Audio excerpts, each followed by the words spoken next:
Good morning everyone, কেমন আছো সকলে? আশা করছি সকলে তোমরা ভীষণই ভালো আছো। আমরাও কিন্তু খুবই ভালো আছি। এখন ঘড়িতে প্রায় বাজে সকাল 8:30, আর এখন থেকে তোমাদের সবাইকে সাথে নিয়ে আজকে ব্লগটা স্টার্ট করলাম। আশা করছি তোমাদের আজকের এই ব্লগটা দেখতে খুব ভালো লাগবে। সকাল সকাল রান্নাঘরে এসেছি, রান্না করবো, তখনই না মামাম উঠে পড়ছে। মানে আজকে কয়েকবারই মামাম ঘুম থেকে উঠে পড়ছিল। এখন স্নান টান করে আমি রান্নাঘরে এসেছি, তখনও দেখি আবার উঠে পড়েছে। তো তারপর আর রাখিনি।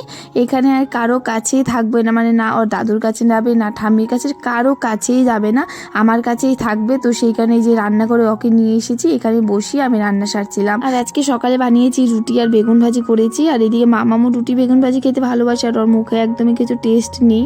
তো সেই কারণে ভাবলাম ওকে রুটি আর বেগুন ভাজিটাই করে দিই। আর আজকে একটু তাড়াহুড়ো করে কাজগুলো করছিলাম, কারণ মামামকে আজকে স্কুলে নিয়ে যেতে হবে। 2 দিন ডেট ছিল অ্যাডমিশনে, কালকে ডেট ছিল, কিন্তু কালকে শরীরটা ভালো ছিল না বলে কালকে নিয়ে যায়নি। তো ভাবলাম আজকেই নিয়ে যাব। তো এইদিকে এই যে দেখো রুটিগুলো বানানো হয়ে গেছে। খাওয়া দাওয়া করে আমরা কিন্তু বেরিয়ে পড়েছিলাম। আর বাড়ি থেকে বেরিয়ে প্রথমে ব্যাংকে গিয়েছিলাম। স্কুলের সামনে ইউনিয়ন ব্যাংক আছে, সেখানে আর কি টাকা জমা দিতে হবে। সেখানে টাকা জমাটা দিয়ে তারপরে যে স্কুলে গিয়েছিলাম। মাম্মার স্কুলের কাজ শেষ, এখন এই যে করে তারপরে যখন বাড়িতে যাচ্ছি। মাম্মাম যে কোলে উঠে 2বার গেলাম আর আসলাম। কেন ঘরে গিয়ে বলছি, চলো এখন ঘরে যাই। তো আমরা বাড়িতে চলে এসেছি। আর আসার পর দেখো মামাম কোল থেকে নামলো। তো যাই হোক, আর বাড়িতে এসে দেখি মা রান্নাটা বসিয়ে দিয়েছিল। তো মা গিয়েছে এখন কলপারে মাছ কাটতে। তো ভাবলাম আরও 2 পদ রান্না আছে, সেই রান্নাটা আমি সেরে নিই। তো এদিকে আমি মশলা করে নিচ্ছিলাম, চচ্চড়ি বানাবো, চচ্চড়ির জন্য আর মাছের জন্য সমস্ত সবজিতে একটা চচ্চড়ি করব, সেটার জন্য সর্ষে বেটে নিয়েছি। তোমাদেরকে বললাম না আমি 2বার বাড়িতে এসেছি, আবার এসে তারপর আবার স্কুলে গিয়েছি। তো বাড়ি থেকে যখন গিয়েছি তখন আমি না শুধু অ্যাডমিশনের টাকাটাই নিয়ে গেছিলাম। স্কুল থেকে বলে দেয়নি যে মামার স্কুলের ড্রেসের টাকাটাও নেবে। অ্যাডমিশনটা করিয়ে স্কুলে গিয়েছি, তারপর বলছে যে ড্রেসের টাকাটাও দিয়ে যেতে হবে। তো সে আবার বাড়িতে এসেছি, আর এসে ভেবেছিলাম মামামকে রেখে যাব। তো মামাম আর থাকিনি, ও আবার সে আমার কোলে কোলেই গিয়েছে। মানে যাওয়া আসা তো পিলপিলিতেই করেছি, আর আসার সময় পরে আর পিলপিলিতে আসিনি, হেঁটেই চলে এসেছি। বাড়ি থেকে স্কুলটা তেমন একটা দূর না, হেঁটেই যাওয়া যায়, কিন্তু মাম্মাম একদমই আমার কোল থেকে নামে না। তো সেই কারণে আর যাইনি হেঁটে, তো পিলপিলিতেই গিয়েছি। আর 2বার আসা যাওয়া পিলপিলিতেই করেছি। আর পরের বার আর ভাবলাম যে না, আসার সময় পিলপিলিতে আসবো না, হেঁটেই আসবো। আর মাম্মাম তো এখন কোল থেকেই নামতে চায় না, তো তারপর সেখান থেকে আবার কোলে করে নিয়ে আসতে হয়েছে। দেখো তোমাদের সাথে কথা বলতে বলতে কিন্তু এখানে আমার রান্নাটা হয়ে গিয়েছিল। চচ্চড়িটা নামিয়ে পনির রসাটা বসিয়ে দিয়েছিলাম। আর এইদিকে দেখো মাম্মাম এসেই কিন্তু খেলা করছে। আর দেখো আর বড় মা একটা বড় একটা ফুল দিয়ে গেছে, মাথায় লাগিয়ে রেখেছে। মাথায় ফুলটা লাগানোর পর তো ভীষণ খুশি। তোকে বলছিলাম চলো গিয়ে স্নান করে আসি, কিন্তু ও বলছে যে না, স্নান করবে না, ও যখন খেলা করবে। তো এখানেই যে ঠামি ওকে ডাকতে এসেছে, বলছে চলো পেছনে যাই, একটা জিনিস এসেছে, এটা বলে ওকে নিয়ে এসেছিলাম। ঠান্ডা লাগার পর থেকে না মামামকে সারাদিন সেই বলতে পারো, মানে যতক্ষণ স্নান না করায় ততক্ষণ সোয়েটার মোজা পরিয়েই রেখে দিই। আর ঘরে থাকলে কি হয়, ও না পাকাতে হাঁটতে থাকে, তো তখন মোজাটা খুলে দিলে কি হয়, ও খালি পায়ে হাঁটতে থাকবে, জুতো পরবে না। তো তার জন্য আর কি মোজাটাও খুলে দিই না, মোজা পরে মানে ঘুরতে থাকে। তো এইদিকে মামামকে স্নান করিয়ে দিয়েছি আর ঘরে বসিয়ে দিয়েছি। আর এই দেখো এখানে মা কিন্তু রান্না করে তারপর যে রান্নাঘরের এই যে জায়গাটা একটু পরিষ্কার করছে। কয়েকদিন থেকে ভাবছিলাম আমি করব, মা আমাকে বলেছিল করতে, কিন্তু দেখো আমার একদমই সময় হচ্ছিল না।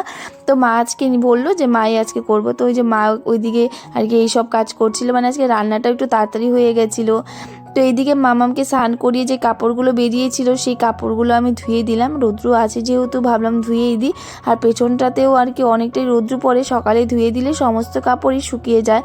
কিন্তু আজকে এখন আর পেছনে দিব না, আমাদের এখানটাতেই দিয়ে রাখবো, কারণ একটু পরে সে রৌদ্র চলেই যাবে, আবার পেছনেই যেতে হবে। কাপড় সারাটা দিনে যে কতবার ধোয়া হয় কি আর বলবো, মানে যখন যেটা বের হয় তখনই আমি ধুয়ে দিই। এভাবে করে যদি ধুয়ে দিই না, কাপড় জমে না। আর যেদিন আমি ভাবি যে না পরে ধুয়ে দিব, একসাথে ধুয়ে দিব, সেই দিন দেখি কাপড় অনেক কয়েকটাই জমে যায়। সকালে কয়েকটা ধুয়ে দিয়েছিলাম, সেগুলো প্রায় শুকিয়ে গিয়েছে। তো এখন এই যে মাম্মারটা দিয়ে রাখবো, সেটা আবার কালকে শুকাবে, আজকে আর এই কাপড়গুলো শুকাবে না। তো মোজা টুজা সব কিছুই ধুয়ে দিয়েছি।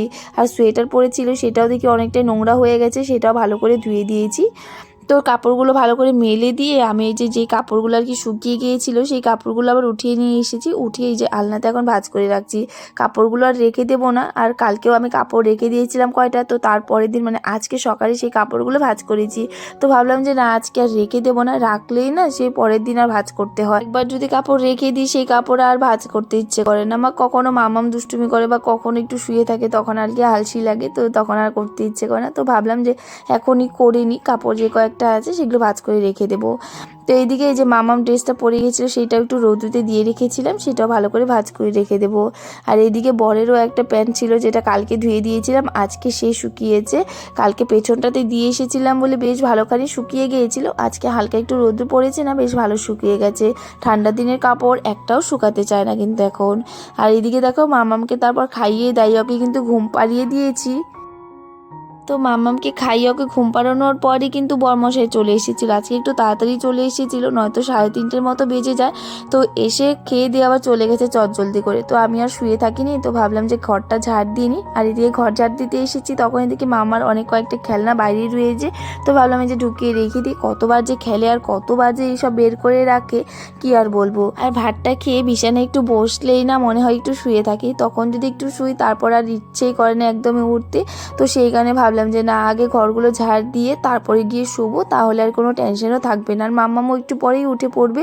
আমি ওকে 4:30-র মধ্যেই ডাক দিয়ে দিই, নয়তো আবার সে রাত্রে ঘুমাতে চায় না। ভাতটা খেয়ে এইসব ঘরটর ঝাড় দিতে দিতেই আমার যে 4টা বেজে যায়।